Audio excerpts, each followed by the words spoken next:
Bismillahirrahmanirrahim. Assalamualaikum warahmatullahi wabarakatuh. Alhamdulillah wassalatu wassalamu ala Rasulillah Sayyidina Muhammad ibn Abdillah wa ala alihi wa ashabihi wa man walah, la hawla wa la quwwata illa billah. Rabbi shrah li sadri wa yassir li amri wa hlul 'uqdatam min lisani yafqahu qawli. Kepada yang terhormat kelas 7 SMP Islam Tambora, 7A, 7B dan 7C, mudah-mudahan kita semua dipanjangkan umurnya Allah Subhanahu wa taala, disehatkan badannya Allah Subhanahu wa taala, dijauhkan daripada bala dan musibah dan virus-virus corona, amin ya rabbal alamin. Dan mudah-mudahan bagi yang mendengar video ini, mudah-mudahan ilmu yang kalian pelajari menjadi ilmu yang bermanfaat di dunia dan di akhirat, amin ya rabbal alamin. Dan mudah-mudahan kita semua dijadikan anak-anak yang soleh dan solehah, amin ya rabbal alamin. Sekarang pada saat ini kita masih menggunakan video karena penjelasannya harus sangat-sangat jelas. Ini kemarin kita udah bahas tentang sholat jamak. Ada jamak takdim dan ada jamak takhir.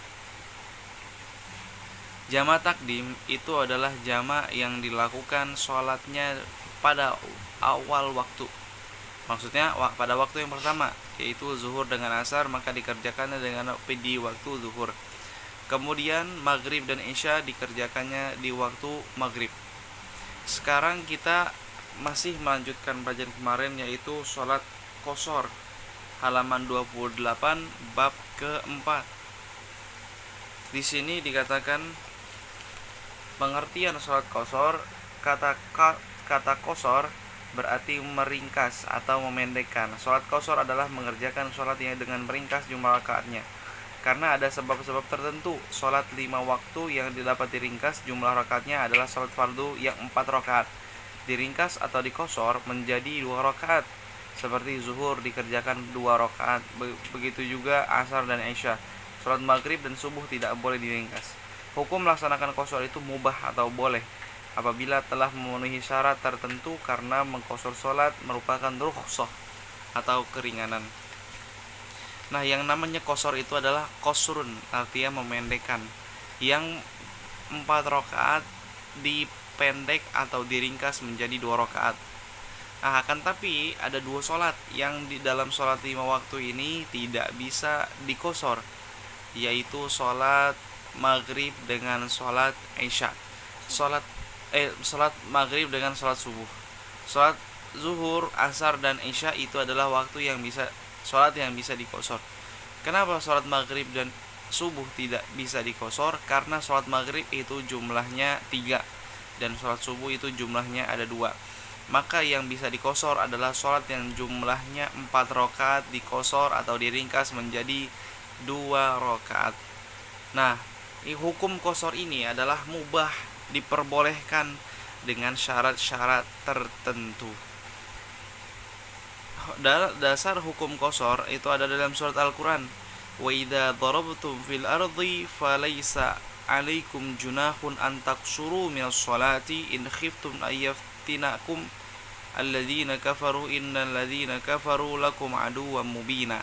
Dan apabila kamu berpergian di muka bumi ini, maka tidak mengapa kamu mengqashar salatmu. Nah, ini adalah dalil dalam Al-Quran surat An-Nisa ayat 101. Nah, ini tidak mengapa mengqashar salatmu artinya tidak apa-apa kalau seandainya kita sedang bepergian mengqashar salat kita. Kemudian hadisnya di bawahnya ada wa an Ya'la ibni Umayyah qala qultu li Umar ibn al-Khattab falaysa 'alaikum junahun an taqsuru min as-salati in khiftum ayaftinakum alladhina kafaru wa faqad amana an-nasu faqala ajibta minhu fasa'altu Rasulullah sallallahu alaihi wasallam an dzalika faqala sadaqatun tasaddaqallahu biha 'alaikum faqbalu sadaqatihi. Yang artinya langsung itu sedekah yang diberikan oleh Allah Subhanahu wa taala kepada kalian, maka terimalah sedekahnya. Artinya apa? Allah memberikan pemberian, Allah memberikan rukhsah, Allah memberikan keringanan bagi orang yang sedang bepergian untuk mengqashar salatnya. Kenapa Allah memberikan rukhsah atau Allah memberikan keringanan? Ini adalah pemberian yang besar dari Allah Subhanahu wa taala bagi orang yang bepergian. Kalau seandainya orang yang bepergian itu membutuhkan waktu yang panjang, maka Allah mempermudahkan bagi orang yang bepergian untuk mengqashar salatnya. Kalau seandainya salatnya seperti biasa, zuhur tetap 4, asar tetap 4, dan Aisyah tetap 4,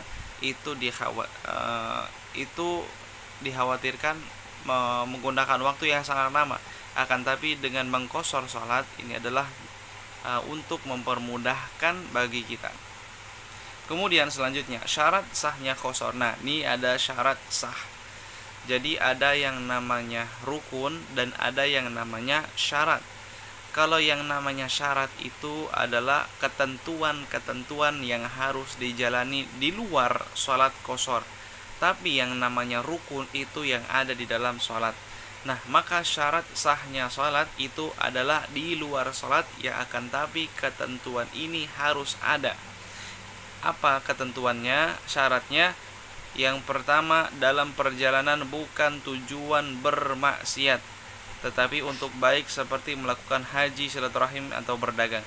Nah, ini perjalanan ini terbagi menjadi beberapa perjalanan. Yang pertama perjalanan sunnah, yang kedua perjalanan mubah, yang ketiga perjalanan makruh, yang keempat perjalanan maksiyah di dalam kitab Nailur Roja. Ini yang kita bahas adalah kita perjalanan maksiat. Maksudnya apa? Tujuannya maksiat. Seandainya kita berangkat dari Jakarta ke Surabaya atau dari Jakarta ke Bandung, yang mana dari Jakarta ke Bandung telah melebihi daripada ketentuan menjadi orang musafir. Ketentuan untuk menjadi orang musafir 84 km kurang lebih, atau 85. Dari Jakarta ke Bandung itu sekitar 200 lebih kilometer. Maka diperbolehkan bagi kita menjamak sholat. Menjamak artinya menjamak takdim, mendahulukan sholat di waktu yang pertama, atau jamak akhir, melakukan sholat di waktu yang kedua. Maka diperbolehkan juga kita mengqashar.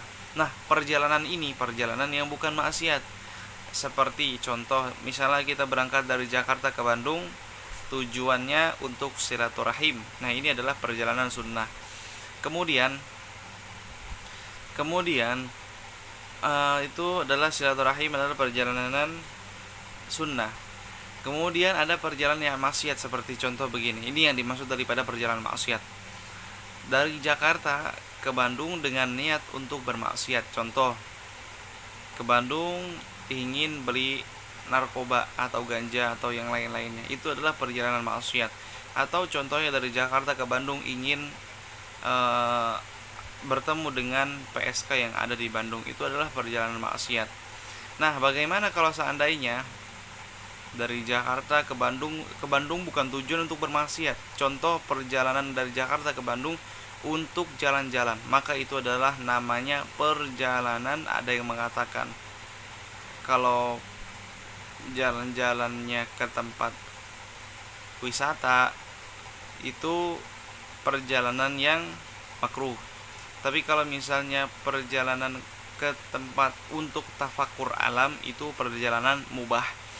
Nah, perjalanan seandainya dari Jakarta ke Bandung tidak ada niat di Bandung itu ingin melakukan maksiat, tapi seandainya di perjalanan bertemu dengan kemaksiatan, contohnya melihat seorang perempuan yang tidak menutup auratnya, maka itu bukan disebut perjalanan maksiat. Yang dimaksud daripada perjalanan maksiat adalah perjalanan yang tujuannya untuk bermaksiat. Itu yang pertama. Kemudian yang kedua, jarak tempuh perjalanan memerlukan waktu sehari semalam dengan kendaraan unta, atau jarak tempuh 3 fasakh atau 81 kilo di sini. Terkait dengan hal ini Nabi Muhammad SAW bersabda dari Syu'bah, ia berkata, saya bertanya kepada Anas tentang mengqashar salat. Beliau menjawab, Rasulullah SAW apabila beliau berjalan 3 fasakh atau 81 km, beliau sholat 2 rakaat. Ini adalah dalil. Nah, terus bagaimana dengan sekarang? Sekarang ini seorang bukan naik onta, bukan sehari semalam. Sekarang orang naik pesawat atau naik mobil, maka tetap disunahkan untuk mengqashar, diperbolehkan untuk mengqashar. Kemudian yang ketiga, sholat yang dikosor adalah sholat yang tunai, sholat yang fardu yang akan dilaksanakan pada hari itu, bukan sholat yang diganti atau diqadha. Jadi kalau seandainya sholat-sholat yang dulu itu tidak dikosor, tapi yang dimaksud dikosor ini adalah sholat fardu, sholat adaan yang sekarang kita lagi lakukan. Seandainya kita berjalan dari Jakarta ke Bandung jam 11 sampai Bandung misalnya jam 5, maka yang dikosor adalah sholat zuhur dengan sholat asar, bukan sholat yang kemarin yang telah kita tinggalkan. Kemudian yang keempat, berniat kosor pada waktu takbiratul ihram. Jadi ketika waktu niat kosor itu ketika takbir Allahu Akbar. Nah, di takbiratul ihram itu kita niat kosor. Ya Allah, saya niat sholat asar kosor, seandainya begitu. Kemudian kalau itu adalah itu adalah niat untuk mengkosor sholat. Kemudian ada yang pertama, kita udah bahas tentang sholat jama takdim, jama yang dilakukan pada waktu yang pertama, dan ada jama takhir yang dilakukan di waktu yang terakhir, dilakukan untuk waktu kedua. Kemudian kita telah menjelaskan tentang kosor. Nah, sekarang ini yang ketiga, sholat jamak kosor. Selain diperbolehkan menjamak dan mengkosor sholat, orang yang sedang bepergian juga diperbolehkan sholat dengan jamak dan kosor sekaligus. Artinya mengerjakan dua sholat dalam satu waktu serta ringkas jumlah rakaatnya. Misalnya kita pengen melakukan sholat jamak kosor, jamak takdim kosor, zuhur dengan asar dilakukannya di waktu zuhur. Nah, sholat zuhur dengan asar dilakukannya di waktu zuhur, dan melakukan sholatnya zuhur 2 rakaat dan asar 2 rakaat. Sholat yang boleh dijamak dikosor adalah sholat zuhur dengan asar, maghrib dengan isya. Sholat maghrib tidak bisa dikosor. Sholat maghrib tidak dikosor karena jumlahnya 3 rakaat. Yang bisa dikosor adalah sholat yang jumlahnya 4 rakaat. Kemudian melaksanakan sholat jamak kosor ada 2, yaitu jamak takdim dan jamak takhir yang kita kemarin jelaskan.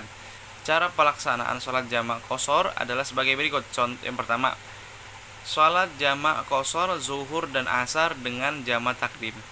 Pada waktu zuhur, seorang harus berniat untuk menjamak dan meringkas. Setelah melakukan sholat 2 rakaat salam, langsung berdiri lagi dan mengerjakan sholat yang kedua, yang selanjutnya. Contoh begini, kita melakukan sholat jamak takdim, maka niatnya ketika sholat zuhur. Jadi Allah ketika takbir kita berniat sholat jamak kosor, jamak takdim kosor. Nah, setelah melakukan sholat zuhur, kita langsung kita harus bergegas langsung berdiri lagi untuk melakukan sholat asar. Kalau yang namanya jamak takdim itu harus berurutan, sholat zuhur dulu baru asar. Kemudian selanjutnya sholat jamak kosor zuhur dan asar dengan jamak takhir. Misalnya sholat zuhur dengan asar di jamak takhir plus di kosor juga. Jamak takhir ini dilakukan di akhir waktu, artinya di waktu asar, di waktu yang kedua.